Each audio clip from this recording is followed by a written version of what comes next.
Hey guys, welcome back to another video. Today I want to discuss the difference between an evaluation account and a performance account for Apex Trader funding. I've already talked about the differences as far as rules in a prior video, but I'm going to break it down more thoroughly and more visual friendly through a Venn diagram. So without further ado, let's get started. So let's talk about the minimum trade days required for each.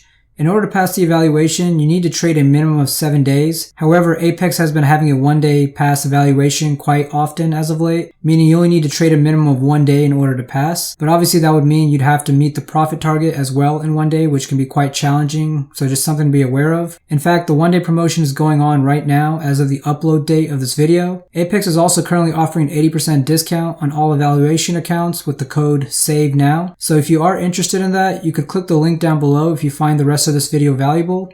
It'll help out my channel at no cost to you. But again, typically the minimum days required for an evaluation is 7 days when the 1-day promotion is not going on. For the performance account, the minimum trading days required is 10, meaning you need to trade a minimum of 10 days in order to be eligible for a payout. Obviously, the goal of fulfilling the minimum trading days on an evaluation account is to pass it, and the goal for a funded account is to eventually get your payout. Next, let's talk about the trailing threshold. The trailing threshold is the exact same regardless if it's the evaluation or performance account. The way it'll work will be the exact same, which means it'll also trail your unrealized gains. Obviously, the only difference will be the amount depending on the account size you purchased. So with the 50K evaluation, your trailing threshold is 2,500, but it'll be 2,500 for both the evaluation and the performance account. So don't let it go below 2,500. Or you'll fill the evaluation or lose the performance account depending on whichever one you have. The profit goals are different for each account type. For the purposes of this video, we'll stick with the 50K account example again. The profit goal for the evaluation would obviously be to hit your required target, which is $3,000. But the profit goal for the performance account would be to meet the required minimum balance for a payout, which would be $52,600. So obviously your starting balance is $50,000, which makes a difference of $2,600 for the minimum balance for the payout. So the profit goal is slightly less on the performance account than it would be for the evaluation. However, keep in mind if you decide to withdraw at that very minimum required for the PA account, that'll eat into your trailing threshold. So it's best to build a cushion anyways to prevent your trailing threshold from being hit. For the performance account, you also have to be mindful of the 30% consistency rule. This means a single trading day cannot be more than 30% of the profits made in the account balance when trying to withdraw money for a payout. There is no penalty for having 30% profits in a single trading day, but as far as getting a payout, you'd simply have to continue trading until the 30% consistency rule is met. Now, this rule isn't completely strict, meaning you absolutely have to make sure it's 30% or less.